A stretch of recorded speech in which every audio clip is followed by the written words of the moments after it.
कर उसके बाद ही अपना सफर शुरू करें। इस वक्त हम देख रहे हैं कि एक तरफ हाईवे बंद है, तरफ बारिश का बर्फबारी का सिलसिला भी बराबर देखने को मिल रहा है। रामपुर से रामबन या फिर रामबन से बानीहाल की तरफ अगर आपको ट्रैवल करना है तो कहीं परेशानी आपके सामने है। शूटिंग हो रहा है, मडस्लाइड है, लैंडस्लाइड है और बर्फबारी भी और मौसम भी बराबर खराब बना हुआ है। इंतजार इस चीज का है कि कब मौसम जो बेहतरी की तरफ जाएगा तब बारिश और बर्फबारी का रुकेगा। उसके बाद रोड को क्लियर करके जो भी स्टैंडर्ड व्हीकल हाईवे पर है उन्हें अपनी अपनी रिस्पेक्टिव डेस्टिनेशन तरफ चलने की इजाजत दी जाएगी। जी चेतना। जी बिल्कुल। साथ ही नदीम ये भी बताइएगा क्या अभी भी वहां पर बारिश हो रही है या किस तरह का मौसम जो है इस वक्त वहां पर बना हुआ है? जी बिल्कुल, देखिए चेतना, इस वक्त अगर मौसम के हवाले से हम बात करें, बर्फबारी का सिलसिला अगर कुछ हद तक कम हुआ है लेकिन बारिशों का सिलसिला मुसलसल जारी है। और जहां सबसे सेंसिटिव जो जोन माना जाता है, जो स्ट्रेच माना जाता है, वो रामसो रामन के बीच तक चला जा रहा है। और इसमें ऐसा भी स्ट्रेच है जहां पर कहीं पर बर्फबारी हो रही है, कहीं पर बारिश हो रही है। कुल मिलाकर ये है कि मौसम मुसलसल खराब बना हुआ है और इस बीच गाड़ियों की आवाजाही हाईवे पर बंद है। जैसे ही रोड को पोर्टेबल बनाया जाएगा, जैसे मौसम जो मौसम की हालत बनेगी उसके बाद ही गाड़ियों को चलने की होगी। लेकिन फिलहाल अभी का अहवाल यही है कि एक तरफ मौसम खराब है, हाईवे पर गाड़ी की आवाजाही बंद है। जी किशोर, आप भी बताइएगा कि उधमपुर से क्या लगता है, कोई ट्रैफिक पुलिस की तरफ से कोई ऐसी जानकारी दी गई है कि अभी जो है कितनी देर तक जो है यहां से गाड़ियों को मूव करने की इजाजत दी जा सकती है, या अभी वहां पर मौसम जो है उसके सूरत हाल किस तरह के हैं? बिल्कुल, जिस तरह से चेतना आपने मौसम की बात कही तो बीती रात से जो है काफी बारिश हो रही है। अभी भी कहीं ना कहीं जो बारिश का जो सिलसिला है वो जारी है। लेकिन आज हमने ये साफ तौर पर देखा, जिस तरह से आपने ट्रैफिक विभाग की तरफ से हमने भी उनसे भी बात करने की कोशिश की, उनकी तरफ से ये पूरी तरह से स्पष्ट किया गया कि जो रामबन के अलग अलग मुकाम पे जिस तरह से जो है वो शूटिंग स्टोन की मैं बात करूं या वहां पे सिलसिला जो है वो बारिश का हो रहा है, कहीं ना कहीं अभी ये पूरी तरह से एडवाइजरी जारी नहीं की गई है कि आज जो उनको जो कश्मीर की तरफ जो गाड़ी जाना चाहती है उसको जाने की अनुमति दी जाएगी या ना दी जाएगी। हमने ये देखा कि जो मुसाफिर जो कोई बाहरी राज्यों से जो कश्मीर की तरफ जाना चाहते हैं उनकी तरफ से जब हमने उनसे बात की, उनकी तरफ से ये साफ तौर पर कहा गया कि वहां पे आए दिन हमने ये देखा चेतना की वहां पे रोका जाता है, यहाँ पे किसी प्रकार की वहां पे फैसिलिटी नहीं होती। प्रशासन को भी होना चाहिए। हजारों की तादाद में जो जखैनी चौक का वो पड़ाव है, यहाँ पे अभी भी हम देखें साफ तौर पर बड़ी गाड़ी भी वहां पे आपको देखने को मिलेगी, छोटी गाड़ी भी। ये जरूर देखा है कि दोनों ट्यूब्स में जो आपको जाम की स्थिति भी कहीं ना कहीं वहां पे बनी हुई है। जो लोकल्स रूट रहते हैं, जो लोकल्स रोडों की जो गाड़ियां आने वाली हैं, उनको भी कहीं ना कहीं काफी दिक्कतों का सामना करना पड़ रहा है। जैसे ही कोई एडवाइजरी ट्रैफिक विभाग की तरफ से जारी की जाएगी हम जरूर लोगों तक साझा करेंगे। लेकिन फिलहाल जो कश्मीर की तरफ जाना चाहता है उसको जखैनी चौक से जाने की अनुमति नहीं है। चेतना जी चलिए किशोर, बहुत शुक्रिया ज्यादा जानकारी के लिए। नदीम आपका भी बहुत शुक्रिया ज्यादा जानकारी के लिए। तो क्या कुछ सूरत हाल जो है इस वक्त जम्मूनगर राष्ट्रीय राजमार्ग पर बने हुए हैं, हमारे संवाददाता किशोर उधमपुर से और नदीम जो है रामबन से हमें जानकारी दे रहे थे। और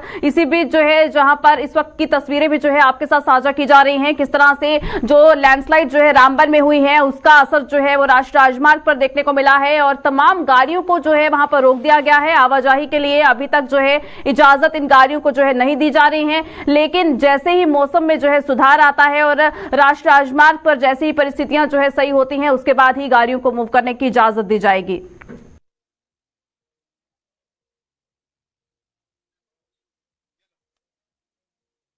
चलिए आगे बढ़ जाएंगे, वहीं रुक करते हैं सुरनकोट की ओर। कल सुरनकोट में जो है एक वाकया पेश आया जहां पर एक शख्स जो है अपनी राइफल से जो है जब एक जो है शिकार करता है उस वक्त उसकी राइफल की चपेट में जो है एक बच्चा जो है वो आ जाता है। और अब जो जानकारी सामने आ रही है कि इस संदिग्ध फायरिंग में जो है एक किशोर ने जो है जो घायल था उसने दम तोड़ दिया है। जम्मू के जीएमसी अस्पताल में इलाज के दौरान जो है उसने अंतिम सांस ली। पूछताछ के लिए एक शख्स को सुरनकोट पुलिस की हिरासत में जो है लिया गया है। मुख्य आरोपी को दर दबोचने में सुरनकोट पुलिस जो है वो इस वक्त लगी हुई है।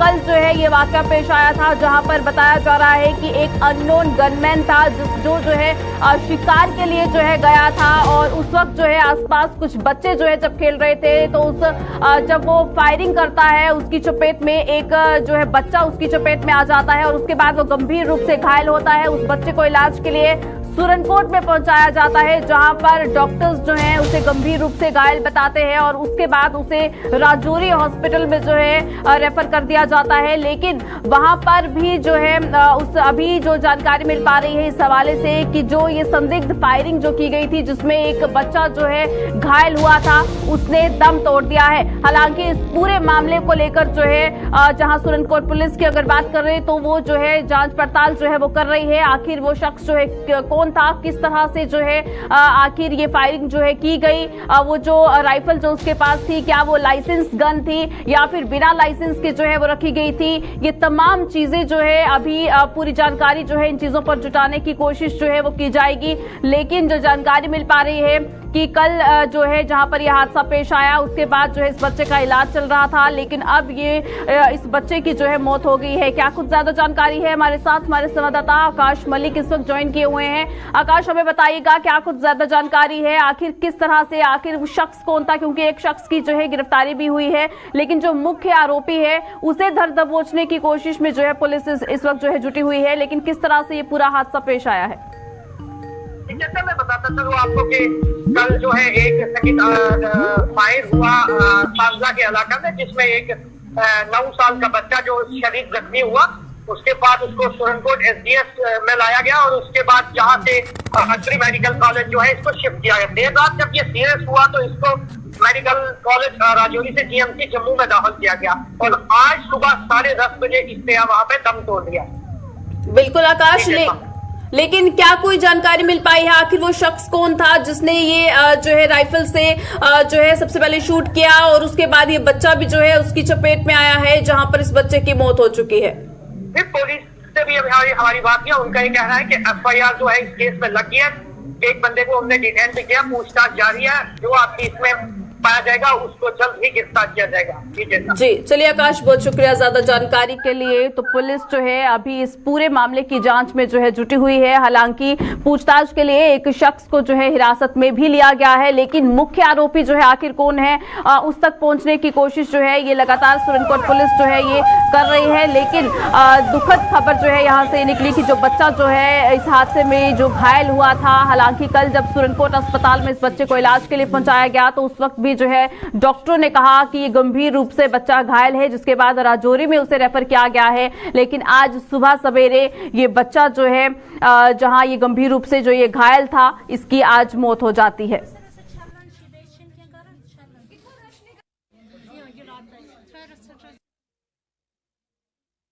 चलिए आगे बढ़ जाएंगे, रुक करते हैं डोडा की ओर। डोडा में चोरों ने एक बार फिर पुलिस को चुनौती दी। एक ही बार की अगर बात करें तो जहां पर लगातार चोरियों की वारदातें जो है बढ़ रही हैं, एक ही रात में एक साथ 4 दुकानों में सेंध लगाई है चोरों ने। डोडा बस स्टैंड में दुकानों से माल उड़ाकर ये चोर जो है चंपत हुए हैं। सीसीटीवी में भी इनकी वीडियो जो है ये कैद हो चुकी है। एक दुकान को जो है यहाँ पर सीसीटीवी का जो वहां पर जो कैमरा था उसे भी जो है तोड़ दिया गया है इन चोरों की तरफ से। तो कहीं ना कहीं अलग अलग तरह के हथकंडे जो हैं ये चोरों की तरफ से जो है अपनाए जा रहे हैं और एक ही रात में 4 दुकानों को निशाना बनाया गया है, वहां पर जो है सेंधमारी की गई है।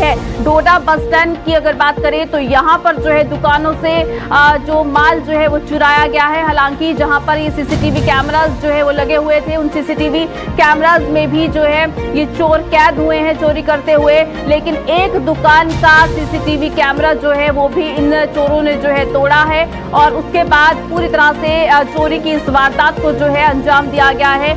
जम्मू कश्मीर की अगर बात करें तो अलग अलग इलाकों से लगातार जो है चोरी की वारदातें जो है ये सामने आ रही है। दिन दहाड़े जो है किस तरह से लोगों के घरों में घुसकर चोर जो है चोरियों की वारदातों को अंजाम दे रहे हैं। राह चलते राहगीर जो हैं उनको किस तरह से जो है ये चोर निशाना बना रहे हैं। और उसके बाद की अगर बात करें तो डोडा में जहां पर ये देर रात को जो है पुलिस को चुनौती दी गई है और एक ही रात में 4 दुकानों को जो है यहाँ निशाना बनाया गया। जो दुकानदार हैं उनमें भी कहीं ना कहीं जो है डर ये जरूर बना हुआ है, क्योंकि उनकी दुकानों पे जहां लाखों का माल जो है ये भरा भरा पड़ा है। उन्हें भी डर है कि जिस तरह से ये चोर जो हैं अलग अलग तरीके के हथकंडे अपना रहे हैं, सीसीटीवी कैमरा उसको तोड़ रहे हैं ताकि उसमें जो है वो कैद ना हो जाए, उसके बाद ये चोरी की वारदातों को जो है अंजाम दिया जा रहा है। ज्यादा जानकारी के लिए हमारे साथ हमारे संवाददाता वसीम इस वक्त ज्वाइन किए हुए हैं। वसीम, हमें बताइएगा, जिस तरह से डोडा बस स्टैंड में ये चोरों ने ये जो चोरी की वारदात को जो है अंजाम दिया है, एक ही रात में 4 दुकानों को जो है निशाना बनाया है, क्या कुछ कहा गया? क्योंकि सीसीटीवी कैमरा में भी जो है कैद हुए हैं और एक दुकान का कैमरा जो है वो भी तोड़ा गया है। पुलिस की तरफ से क्या कुछ कहा गया? हम कुछ देर पहले जो वहां से ग्राउंड रिपोर्ट हमने किया, आपकी जानकारी के लिए बताना चाहेंगे। मुझे ऐसा लगता है क्योंकि मौसम भी खराब है, मौसम की जो है इसका फायदा उठाया गया है। मौसम को लेकर जिस तरह से माइनस टेम्परेचर यहाँ पे होता है, और आप देख सकते हैं कि एक तस्वीर जो है देखने को मिलती है, कैमरे में कैद हुई है। एक शख्स लगभग 4 की गई है, एक हार्डवेयर की शॉप है और एक टूल एंड ट्रैवल की शॉप है, और अलग जगहों पे चोरी जब की उसके पुलिस सामने देख लगभग कुछ से स्टेटमेंट हमने किया। उनका कहना है कि नुकसान लोग किया है, और पुलिस पे भरोसा वो कर रहे हैं कि पुलिस जिस तरह इन्वेस्टिगेशन आपने हाल ही में देखा कि फेक एक्सीडेंट हुआ था, और उसमें में इसमें एसएसपी डोडा जल्द से जल्द 20 से 25 दिन में उनको पकड़ा। पुलिस लोग ये बता रहे हैं कि लोगों को खंगालेगी जिन लोगों ने भी इस तरह की वारदात पेश की है। जी बिल्कुल। और जिस तरह से लगातार जो है ये वारदातें यहाँ पर पेश आ रही हैं, उसके बाद जहाँ पर पुलिस की भी अगर बात करें वसीम, तो कहीं ना कहीं लोग जो है ये भी सवाल उठाते हैं, क्योंकि सीसीटीवी कैमरास जो है वो भी अगर वहां पर लगे हुए हैं, उसके बावजूद भी चोर जो है किस तरह से अपनी ये अलग अलग तरीके के जो हथकंडे अपना रहे हैं, उसके बाद ये चोरियों की वारदातों को जो है अंजाम दिया जा रहा है। तो कहीं ना कहीं लोगों का जो सवाल है ये पुलिस पर भी उठता है। बिल्कुल, मैं आपका सवाल नहीं सुन पा रहा हूँ। मैं आपको बताना चाहूंगा, जिस तरह से आप देखते हैं कि मेन मार्केट के अंदर ये चोरी की गई है, तो लोगों में काफी ज्यादा गुस्सा देखने को मिल रहा है। उनका ये भी कहना है कि सर्दियों में एक तरफ से बहुत कम काम होता है और दूसरी तरफ से इस तरह की वारदात जो है की गई है। तो आपने देखा होगा कि उस टाइम पहले जो है अलग अलग लोकेशन पे चोरी की गई थी। ऐसा नहीं है कि पुलिस अच्छा काम नहीं कर रही है, पुलिस अपना काम भी कर रही है, और काफी सारे चोरों को अभी तक पकड़ा गया। आपने देखा होगा किस तरह से एक बाइक जो चोरता था, उनसे कई सारी जगहों से बाइकें चोर के जो है यहाँ पे लाई थी। उसके बाद जो है पुलिस ने उसको भी बेनकाब किया था, और उम्मीद यही कर सकते हैं कि पुलिस ने, जिस तरह से मेरी एसएसपी डोडा से बात हुई है, कि उन्हें भी पता है कि इसमें बड़े पैमाने पे इन्वेस्टिगेशन होगी, जल्द से जल्द उन लोगों को भी बेनकाब किया जाएगा। जी चलिए वसीम, बहुत शुक्रिया ज्यादा जानकारी के लिए। तो जिस तरह से ये वारदात जो है ये डोडा में पेश आई है, उसके बाद जो है सीसीटीवी कैमरा को भी जो है खंगाला जा रहा है, ताकि जिन चोरों ने इस वारदात को अंजाम दिया है उन तक पहुंचा जा सके। और पुलिस जो है वो भी पूरी तरह से काम में जो है जुटी हुई है, लेकिन लोगों का गुस्सा जो है वो जरूर देखने को मिल रहा है, क्योंकि बार बार जो है लोगों को इस तरह से इन वारदातों को जो है शिकार होना पड़ता है।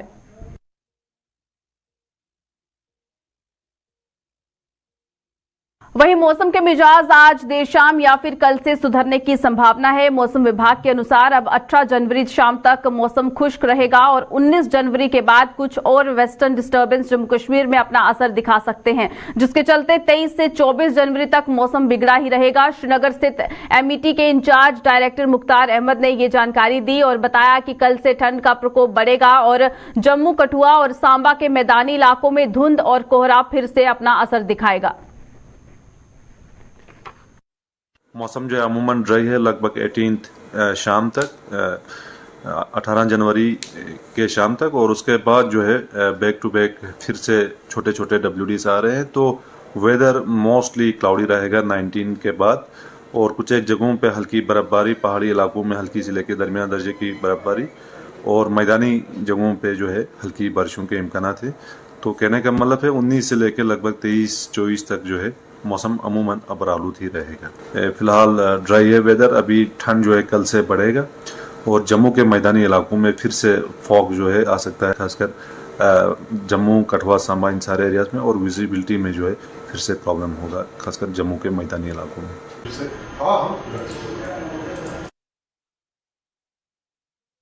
घने कोहरे से मुरझाई गेहूं की फसल के लिए ये बारिश वरदान साबित हुई है। बारिश के पड़ने से आरएसपुरा के किसानों के चेहरे खुशी से खिल उठे हैं।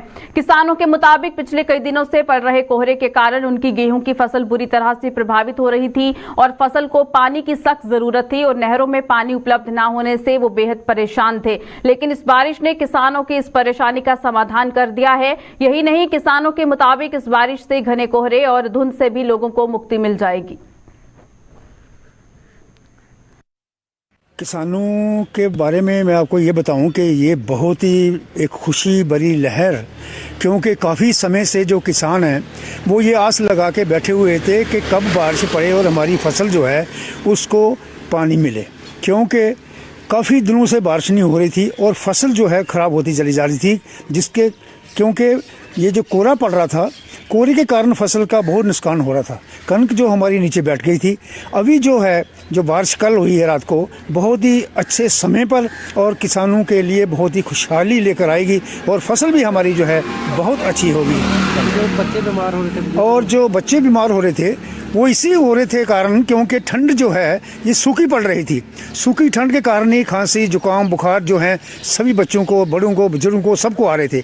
अब मौसम साफ हुआ है, बारिश पड़ गई है, इसके बाद मौसम साफ होगा, आस्ते आस्ते धीरे धीरे जो है ये सब जो समस्याएं खत्म होती चली जाएंगी। कहना चाहते महाराज कि जी बारिश पई है फसलों वास्ते बहुत सही बारिश पई साढ़े वास्ते। जो किसान वीर सारे बड़े परेशान ही इस धुंध की वजह नाल और पानी नहीं जमीन लग रहा और बारिश की बहुत देर की उम्मीद ही लोगों को भाई बारिश पे तो अज बारिश बहुत देर बाद बारिश हुई है तो फसल जो साड़ी कणक जी है बहुत सही, इस बारिश करने बहुत अच्छी फसल साड़ी हो जाएगी तो किसान वीर सारे साडे भरा खुश ने भाई ठीक है इस बारिश हुई है। और इस बारिश होने नाल एक तो जी धुंध है, बच्चे बहुत बीमार हो रहे ही, बजुर्ग और छोटे बच्चों का बहुत मुश्किल ही, स्कूल भी नहीं जा पाते बेचारे, छुट्टियां बद गई होंदियां और इस कारण बच्चे भी थोड़े बीमार को थोड़ी बीमारी को घट जा बच जाएंगे बीमार होने को। और साडे जिन्ने भी अपने बजुर्ग वीर ने वो भी थोड़े अपने बाहर अंदर बाहर निकल सकणगे और थोड़ी ठंड को राहत मिल जाएगी इन्हों। और बारिश पैन नाल बहुत ही ज़्यादा सानू जी है खुशी हुई है कि बारिश नाल साडी फसल जी है बहुत अच्छी होएगी और किसान वीर साडे बहुत ज़्यादा खुश होए ने। और धुंध जी है धुंध बहुत ज़्यादा पे करती थी और बारिश नाल थोड़ी धुंध है थोड़ी घट जाएगी और असी बहुत खुश हैं इस टाइम। जम्मू के सुपर स्पेशलिटी हॉस्पिटल में रोजाना 40 से 50 मरीजों का डायलिसिस किया जा रहा है। पिछले साल यानी 2022 के अंत तक 8,694 डायलिसिस किए गए और खास बात यह है कि आयुष्मान भारत योजना डायलिसिस करवाने वाले मरीजों के लिए वरदान साबित हो रही है। सुपर स्पेशलिटी हॉस्पिटल के कार्यकारी सुपरिंटेंडेंट डॉक्टर दीपक कुमार ने ये जानकारी देते हुए बताया कि यहां मौजूदा समय में डायलिसिस की 17 मशीनें चल रही हैं और खास बात यह है कि यहां आने वाले किसी भी मरीज को डायलिसिस के लिए इंतजार नहीं करना पड़ता। देखिए हमारे यहाँ डायलिसिस का वर्कलोड, ऑप्टिमल वर्कलोड है जो वो है ऑलमोस्ट 40 से 50 डायलिसिस पर डे। दिसंबर का आंकड़ा ले तो हमने 1000 से ऊपर डायलिसिस किए और पिछले पूरे वर्ष में जनवरी से लेकर दिसंबर तक 8,694 डायलिसिस पूरे वर्ष में हुए थे। और हमारा स्टाफ यहाँ पे सारा ट्रेंड है, डायलिसिस के मरीजों का पूरा ध्यान रखा जाता है और आयुष्मान भारत जो कि एक बूंद साबित हुआ है पेशेंट केयर सर्विसेज में उनको फ्री ऑफ कॉस्ट ट्रीटमेंट देने में, तो वो डायलिसिस मशीनों डायलिसिस के मरीजों के लिए बहुत काम आ रहा है। जो भी लोग इसको अफोर्ड नहीं कर पाते थे अब उनकी अफोर्डेबिलिटी इश्यूज बढ़ गए हैं। अब उनको कीमत की कोई परेशानी नहीं आती क्योंकि सारे के सारे पैकेजेस के अंदर आ जाते हैं और हम उनको फ्री डायलिसिस की सर्विसेज दे रहे हैं। यहाँ पे हमारे पास इस समय 12 मशीनें हैं जो डायलिसिस में जनरल पेशेंट्स के लिए काम आती हैं और 5 मशीनें ऐसी हैं जो उन मरीजों के लिए हैं जो कहीं हेपेटाइटिस HIV पॉजिटिव मरीज हैं, ताकि वो जो उन्हीं पे अपना इलाज कराएं और हमारे दूसरे पेशेंट हैं उनको कोई इन्फेक्शन ना हो और वो अपने स्वस्थ रहें। जहाँ तक वेटिंग की बात है तो हमारे यहाँ वेटिंग की ऐसी कोई बात नहीं है। पेशेंट की कंडीशन के अकॉर्डिंगली उनका डायलिसिस शेड्यूल किया जाता है और इमरजेंसी में भी हमारे 2 डायलिसिस मशीन्स हैं जो कि अगर कोई इंसान को इमरजेंसी में आते ही डायलिसिस की ज़रूरत है तो उसकी सुविधा वहाँ गवर्नमेंट मेडिकल कॉलेज की इमरजेंसी में दी जाती है। देखिए रहने की फैसिलिटी जहाँ तक है कि वो तो हमारे यहाँ रेड क्रॉस की सराय है जहाँ पर वो रुक सकते हैं और उनका जैसे ही डायलिसिस शेड्यूल होता है वो यहाँ शेड्यूल रहते हैं, और जो इन पेशेंट हैं वो हमारे पास वार्ड में भी एडमिट रहते हैं। चलिए बुलेटिन में फिलहाल इतना ही, दीजिएगा इजाजत, नमस्कार।